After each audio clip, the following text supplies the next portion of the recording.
జై తెలంగాణ. ఎటు పరిస్థితుల్లో ఇట్లాంటి అక్రమ అరెస్టులకి భయపడేది లేదు. హుజురాబాద్ ఎమ్మెల్యే బీఆర్ఎస్ నేత పాడి కౌశిక్ రెడ్డికి ఊరట లభించింది. నొప్పి మాయం, సర్జరీ దూరం. మోకాలు మరియు నడుము నొప్పులను ఇకపై భరించాల్సిన అవసరం లేదు. ఆపరేషన్ లేకుండా అత్యాధునిక చికిత్స. Indo British advanced pain clinic. సంప్రదించండి 9807556789. కరీంనగర్ కలెక్టరేట్ లో ఎమ్మెల్యే సంజయ్ పై దురుసుగా ప్రవర్తించడంతో పాటు ఆయన్ను వెనక్కి నెట్టేసిన ఘటనలో కౌశిక్ రెడ్డిపై కరీంనగర్ పోలీస్ స్టేషన్లో 3 కేసులు నమోదయ్యాయి. నిన్న కౌశిక్ రెడ్డిని హైదరాబాద్లో అరెస్ట్ చేసిన పోలీసులు కరీంనగర్కు తీసుకువెళ్లగా ఈరోజు కోర్టు ముందు హాజరుపరిచారు. రిమాండ్కి ఇవ్వాలని పోలీసుల తరపు న్యాయవాది కోరగా న్యాయమూర్తి కౌశిక్ రెడ్డికి బెయిల్ను మంజూరు చేశారు. మరోవైపు కౌశిక్ రెడ్డిని కోర్టులో హాజరుపరుస్తున్నందున హైదరాబాద్లో బీఆర్ఎస్ కీలక నేతల ఇళ్ల వద్ద పోలీసులు మోహరించారు.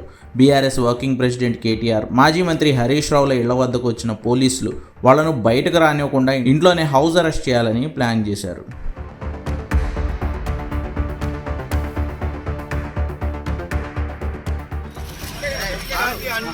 అన్యాయమైన కేసులు పెడితే భయపడే ప్రసక్తి లేదు. రేవంత్ రెడ్డి గారు ఇచ్చిన 6 గ్యారెంటీలను ప్రశ్నిస్తూనే ఉంటాం. ఎటు పరిస్థితిలో భయపడేదే లేదు, ప్రశ్నిస్తూనే ఉంటాం. మీరు ఒక్కసారి ఆలోచన చేయండి. ఇలా అమ్ముడు పోయిన ఎమ్మెల్యేని అమ్ముడు పోయినామని అడిగితే కూడా ఇలా తీసుకొచ్చి అరెస్ట్ చేస్తారంటే ఎంత బాధాకరమో ఇది ఆలోచన చేయండి. ఇలా పండుగ పుట్ట ఇలా అరెస్ట్ చేసి ఇంట లేకుండా చేయడం ఎంత బాధాకరమో ఆలోచన. జై తెలంగాణ.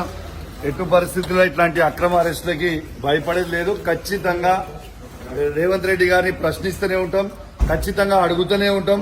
ఎటు పరిస్థితిలా భయపడే ప్రసక్తి లేదు.